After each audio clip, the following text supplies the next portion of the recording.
ನಾವು ಪಾಪಯೋನಿಜರನ್ನು ಹೇಗೆ ನಿರ್ಧರಿಸುತ್ತೀರಿ? ಸತ್ತ ಪ್ರಾಣಿಗಳನ್ನು ಎಳೆದೆಳೆದ ಕಬಗಬನ ತಿನ್ನುವರು ನೀವು ಶೂದ್ರರು. ದೂರ ದೂರ. ನಾವು ಸತ್ತ ಪ್ರಾಣಿಗಳನ್ನು ಎಳೆದು ತಂದು ತಿಂದರೆ ವರ್ಣಾಶ್ರಮದ ಯಜ್ಞದ ನೆಪದಲ್ಲಿ ಹಾಡು ಹಾನಿಗಳನ್ನು ಎಳೆದು ತಂದು ಬದುಕಿದ್ದ ಪ್ರಾಣಿಗಳನ್ನು ಕೊಂದು ತಿನ್ನುವಿರಲ್ಲ. ಅಶ್ವಮೇಧ ಯಾಗದಲ್ಲಿ ಕುದುರೆಗಳನ್ನು ತಿನ್ನರೆ ತಾಗಂಡ, ಅದು ನಿನ್ನೆ ಹಂಗೆ ಸತ್ತ ಪ್ರಾಣಿ ಹೇಳ್ಕೊಂಡೋಗಿ ತಿನ್ನೋದಲ್ಲ, ಅಗ್ನಿಮುಖೇನ ದೇವರಿಗೆ ನೈವೇದ್ಯ ಮಾಡಿ ತಿನ್ನೋದು. ನೈವೇದ್ಯವೆಂದು ದೇವರ ಹೆಸರಿನಲ್ಲಿ ಸಕಲ ಪ್ರಾಣಿಗಳನ್ನು ಕೊಂದು ತಿನ್ನುವುದು ಆ ಪರಮಾತ್ಮನು ಎಂದು ಒಪ್ಪುವುದಿಲ್ಲ. ಯಾರಿಗೂ ಜೀವ ಕೊಡುವ ಹಕ್ಕು ಇದೆಯೋ ಅವನಿಗೆ ಮಾತ್ರ ಜೀವ ತೆಗೆಯುವ ಹಕ್ಕು ಇದೆ. ಹರಳಯ್ಯ, ನೀವು ನಮಗೆ ಧರ್ಮ ಬೋಧನೆ ಮಾಡುವುದು ಬೇಕಾಗಿಲ್ಲ. ನಿಮ್ಮ ತಪ್ಪನ್ನು ಒಪ್ಪಿರೋ ಇಲ್ಲವೋ? ತಪ್ಪೇ ಆಗಿಲ್ಲವಂತ ಮೇಲೆ ಒಪ್ಪಿಕೊಳ್ಳುವುದೇನು ಬಂತು? ಇದು ಆದರ್ಶ ವಿವಾಹ, ಮುಂದಿನ ಪೀಳಿಗೆಗೆ ಮಾರ್ಗದರ್ಶನ ಮಾಡುವ ಮದುವೆ, ಜಾತಿಯ ಕೊಳೆಯನ್ನು ಹಸನ ಮಾಡುವ ಕ್ರಾಂತಿಯ ಮದುವೆ. ಬಸವಣ್ಣನವರೇ, ಹರಳಯ್ಯಗಳು ತಪ್ಪುಗಳನ್ನು ಒಪ್ಪಿಕೊಳ್ಳಲು ಸಿದ್ಧರಿಲ್ಲ. ಇದಕ್ಕೆ ನೀವೇನು ಹೇಳುವಿರಿ ಬಸವಣ್ಣನವರೇ? ಪ್ರಭು, ಅವರು ಸತ್ಯವನ್ನೇ ನುಡಿದಿದ್ದಾರೆ. ನಾನು ಹೇಳುವುದನ್ನು ಅವರು ಹೇಳಿದ್ದಾರೆ. ಮಾನವರಲ್ಲಿ ಉತ್ತಮರಾಗಲಿ ಕನಿಷ್ಠರಾಗಲಿ ಇರುವುದಿಲ್ಲ. ಸರ್ವರು ಸಮಾನರೆಂದೇ ನನ್ನ ಬಾಬಾ. ಭೂಪಾಲ ಶರಣರ ನಿಲುವು ಸಾಮಾನ್ಯವಲ್ಲ, ಸಾಮಾನ್ಯರು ಅದನ್ನು ತಿಳಿಯಲಾರರು.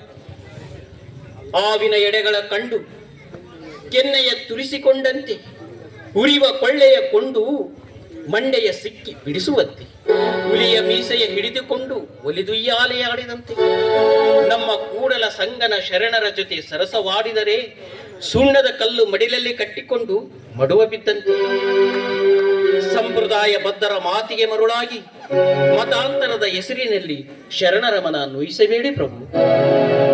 ಶರಣರು ಶರಣರು ಶರಣರು, ನಿಮಗೆ ರಾಜ್ಯಾಧಿಕಾರವನ್ನು ಕೊಟ್ಟಿದ್ದು ವರ್ಣಾಶ್ರಮ ಧರ್ಮವನ್ನು ವಿರೋಧಿಸಿ ಶರಣ ಧರ್ಮವನ್ನು ಬೆಳೆಸಲಿಕ್ಕೆಂದು ತಿಳಿದಿರುವುದೇನು ಬಸವಣ್ಣನವರೇ? ಧರ್ಮದ ಹೆಸರಿನಲ್ಲಿ ಶರಣರ ಸೈನ್ಯವನ್ನು ನಿರ್ಮಿಸಿ ತೊಡಗಿದ್ದಾರೆ.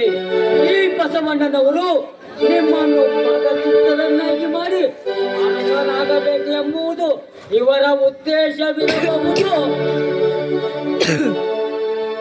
ಶಿವ, ಇದು ಎಂತ ಕ್ರೂರ ಆಪಾದನೆ ಪ್ರಭು. ನನಗೆ ಬೇಕಾಗಿರುವುದು ಆಧ್ಯಾತ್ಮದ ಸುಖ. ಈ ರಾಜ್ಯ ಭೋಗ ಭಾಗ್ಯಗಳನ್ನು ಬಯಸುವ ಆಸೆ ನನಗಿಲ್ಲ. ಸಾಕು ನಿಲ್ಲಿಸಿ ನಿಮ್ಮ ಆಧ್ಯಾತ್ಮದ ಉಪದೇಶವನ್ನು. ನೀವು ಮಾಡಿರುವುದು ವರ್ಣಸಂಕರ.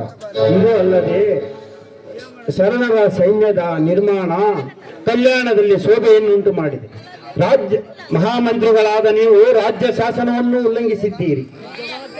ವರ್ಣಾಶ್ರಮದ ವಿರುದ್ಧ ರಾಜ್ಯದ್ರೋಹವೆಸಗಿದ್ದೀರಿ. ಈ ಕ್ಷಣವೇ ಅಧಿಕಾರ ಮುದ್ರೆ ಕಿರೀಟವನ್ನು ಒಪ್ಪಿಸಿ ನಿಮ್ಮ ಮಂತ್ರಿ ಪದವಿಯನ್ನು ತ್ಯಾಗ ಮಾಡಿ ನಿಮ್ಮ ಸೇವೆಯನ್ನು ಪರಿಗಣಿಸಿ ನಿಮಗೆ ಪ್ರಾಣ ಭಿಕ್ಷೆಯನ್ನು ನೀಡಿದ್ದೇನೆ.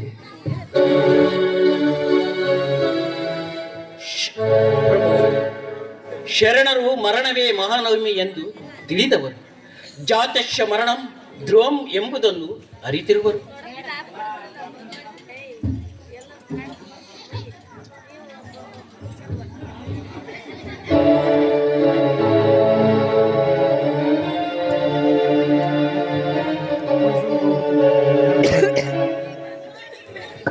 ಪ್ರಭುಗಳೇ,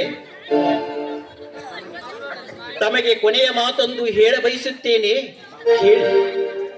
ತಾವು ಹೀಗೆ ಮಾಡುವುದರಿಂದ ಕಲ್ಯಾಣ ರಾಜ್ಯದಲ್ಲಿ ಕ್ರಾಂತಿಯಾಗಬಹುದು.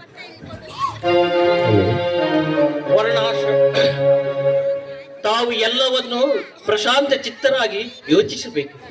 ಚಾಡಿಕೋರರ ಮಾತಿನಿಂದ ಅನೇಕ ರಾಜ್ಯಗಳು ನಾಶ ಹೊಂದಿದವು ಎಂಬುದನ್ನು ತಾವು ಮರೆಯಬಾರದು. ನಾವು ಹೋಗಿ ಬರುತ್ತೇವೆ. ಶರಣಾರ್ಥಿಗಳು.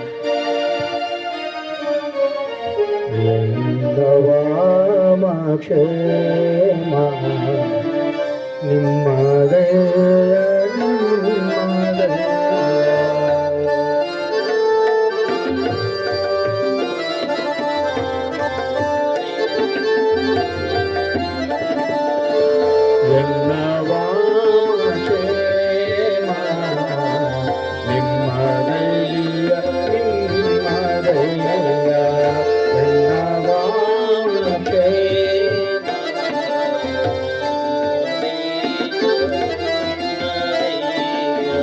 ನನ್ನ ಹಾಗೆ ಕೃತಿ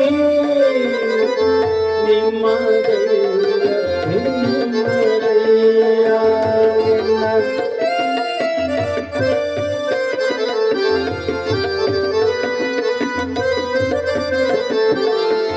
ಎನ್ನ ವಾಸೆ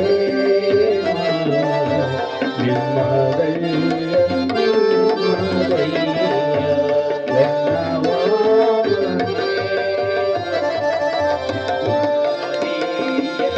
ನಿಮ್ಮದಯ ಎನ್ನ ಮಾನವಮಾನ ನಿಮ್ಮದಯ್ಯ ನಿಮ್ಮದಯ್ಯ ಎನ್ನ ಮಾನವಮಾನ ನಿಮ್ಮದಯ್ಯ ನಿಮ್ಮದಯ್ಯ ನಿಮ್ಮ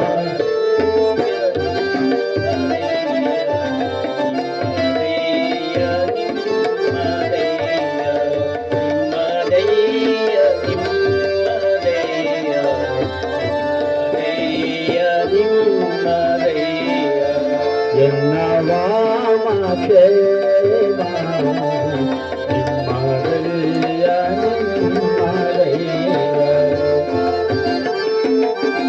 ಬಳಿಗೆ ಬಳಿಗೆ